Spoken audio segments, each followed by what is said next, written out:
I'm the host of the Douglas Ducote Show and also a combat veteran, the United States Army, proud veteran of the United States Army. Also the founder of Veterans United for Justice, a nonprofit. And we're so happy to have him here as a part of Lead and Empower Her because we have wonderful male advocates and allies as well. So thank you so much for being a part of this, Douglas. Thank you. Sorry, I thought I was coming on after lunch, but that just changed. So a lot of you are probably wondering, what is this guy doing up here at a women's Lead and Empower conference? And if you have old school parents, like I do, I have an old school dad, and I told him about this, and that's exactly what he said. What is this? What are you doing?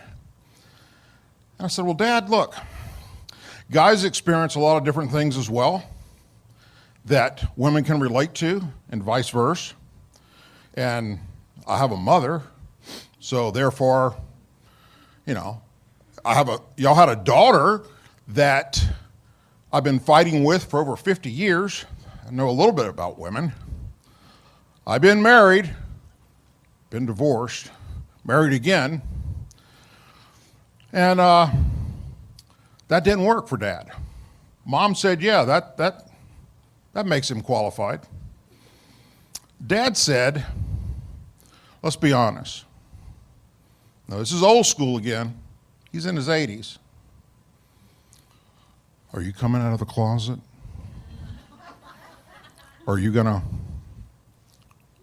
look, I don't want this to happen where I see it on TV or I see it in a video. What's really happening, Doug? Guess what, Dad? No, actually, I'm about as alpha male as they get. Done a lot of stuff in my military career, been inducted into the Veterans Hall of Honor. I have served 4 combat tours. I founded Veterans United for Justice to help veterans get through the VA process, appeals process, all the things that the government fault me for. You know, it seems like, why is it that a veteran comes back from war and then has to go and fight their country to get the help that they were told and promised they'd be given? So when I thought about what am I going to talk about, what am I going to share with you guys, my wife said, why don't you just share your story, Doug? Why don't you talk about all the things that you've encountered? Because I've encountered a lot of things that a lot of you guys, girls could and women could relate to. I was a single parent in the military for a while with a special needs son while deploying all over the world. And when I would come home, I didn't know what to do with this kid. I prayed to God that I would get custody of this child when I was going through my divorce. And God answered my prayer and sent me off to Hawaii with this kid. I didn't know anything, literally didn't know how to cook. Probably had only changed 1 or 2 diapers. And all of a sudden, there I am. And it was women in the unit, the spouses, and they served too. Boy, do they. It was the spouses that came forward and taught me what I needed to know about how to be a good parent, how to raise a child. But I've decided, instead of going into my story, I want to tell you a story about, and this is the first time I've ever told this story. When I travel around the country and I give speeches, normally it's about military-related stuff and combat-related things. But I got to thinking about women and empowerment and struggles. And I thought, I want to tell the story about a lady by the name of Helen Zumo, Z-U-M-O. Because the story has not been told. And when I think of empowerment, and I think of somebody picking themselves up from the worst conditions possible, and of course, back then, when she was born in 1924, that wasn't actually the case. But I hope by telling this story, and it's about an 8-hour story, but I got to bring it into like 10 to 15 minutes. So I hope that by telling this, women will be able to think to themselves, especially the young women of today, that if this woman could overcome all these obstacles, why can't I? And I'll start right after I take a sip of my smart water because it makes me smarter.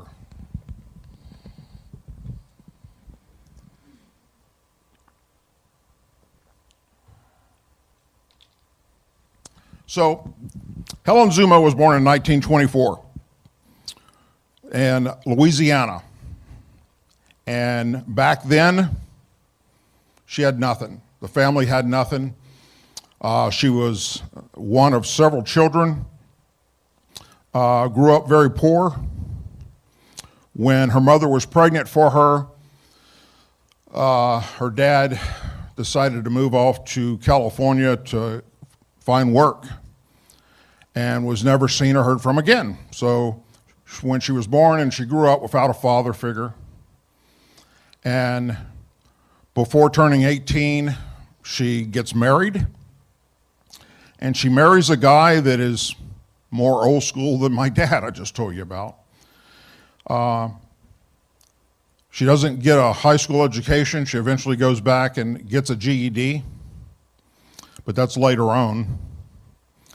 He wanted her to do what women were supposed to do in his mind, which is be barefoot and pregnant, raise the kids, cook the food, and that's your life until you die.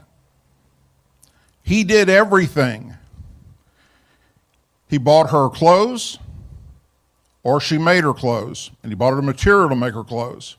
She didn't do any shopping for herself. She wasn't allowed to go shopping for herself. Didn't learn how to drive a car, didn't have a driver's license. Literally barefoot and pregnant. That's how her life was. No other skills, zero.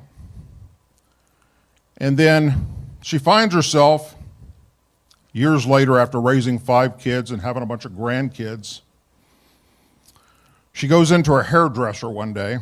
He took her there, dropped her off, and the hairdresser confesses that she has been having an affair with her husband. Now that's pretty devastating to say the least. And then he had filed for divorce and was moving her out the next day. And he did. They had a nice house for Louisiana standards, I guess. And next door was this little shotgun house. Run down, falling apart, roaches, didn't have heat and air. It was like a rental. Today we'd look at that and, in the inner cities of bad neighborhoods, you might call it a crack house or something like that, because that's how bad this home was. And that's where he put her. And here she is with no skills, no nothing, zero, the clothes on her back. So she didn't give up. She thought, what am I going to do? How am I going to survive this?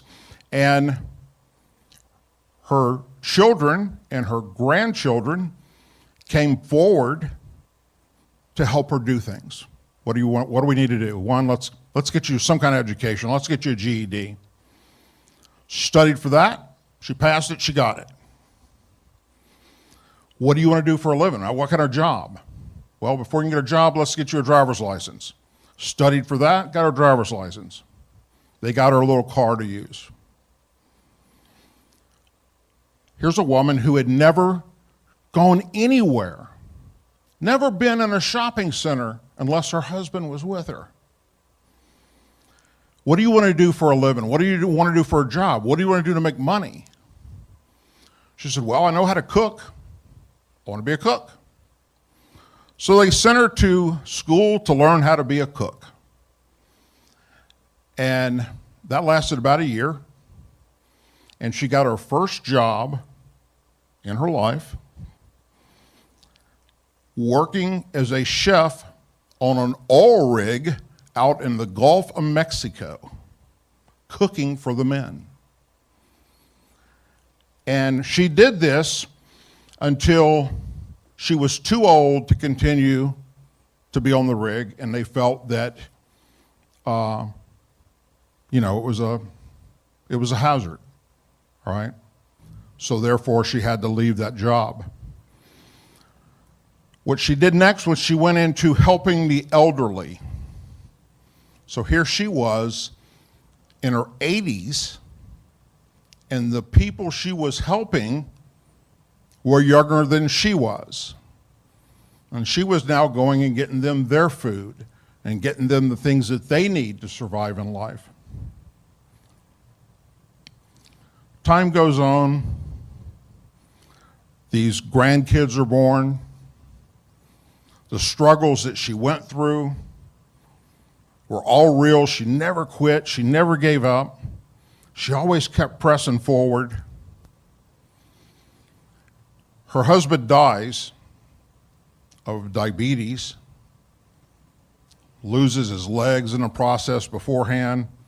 His life, of everything he had put her through, turned out to be, I don't know, maybe it was God saying, this is where you're going to end up. I don't know the answer to that, and neither does she. Well, maybe she does now, because she passed away last year. And the last two people to see Helen Zumo and look at her was myself and my wife. A few hours later, she was gone. And when the family got together and looked at the will that she had put together, she had donated her body to science. So her body was going off to LSU Med School to teach students about the human body. Here's a woman who went through this huge struggle, having nothing, coming from nothing, then raising a family, getting a divorce, and having to learn as an adult how to live her life and how to do all the things that we take for granted, because that's just part of life today. You turn 16, 17, you get your driver's license, you get a job, you go to school, you get an education, you go to college. Here's a woman that as an adult had no clue, and she managed to get through all that. And then in death continues with her body for science. Helen Zumo is my grandmother. She's the last grandparent for me to lose. And I know that, or at least I hope, that any young woman, or older women for that matter, when you find yourself in a situation in life where things are down and things aren't good, and you're struggling, you're dealing with life, which is, it hands us bad cards sometimes. I want you to think of Helen Zumo, and I want you to think of how a person, a human being, can go through this process and build themselves up no matter what happens. and then even after death is finding a way to make life better for other people besides herself.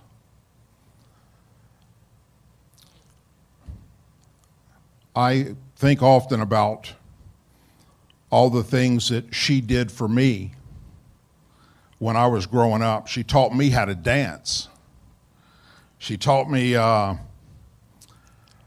love for music. She taught her grandkids how to sew, how to crochet,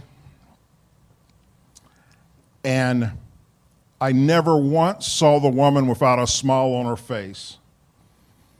Even as my wife and I looked at her laying in that bed on her final day on earth, her eyes were closed. She probably had no clue we were standing there. But she had a smile on her face. And she never complained throughout her entire life about anything.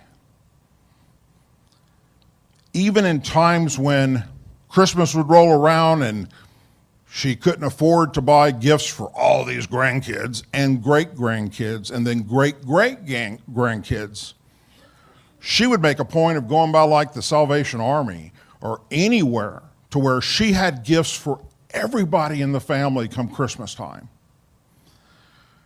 Because that's what it meant to her. That's what made her happy. So I hope that in sharing that story, anybody can look me up on the internet and read about the things I've been through in life. You can tune in to the Douglas Ducote Show on Tuesdays and Thursdays, and you can hear me rant and rave about what's happening in our country today. But I thought it was more powerful to share the story of the woman who, in my personal opinion, was a very, very powerful woman who had no clue how powerful she was until she was put in circumstances that were beyond her control, and she never quit, and she never gave up, and she continued to push, and still to this very day, her body is making good for our medical community. Thank you all. Thank you, Julie, for having me here, and I appreciate it very, very much.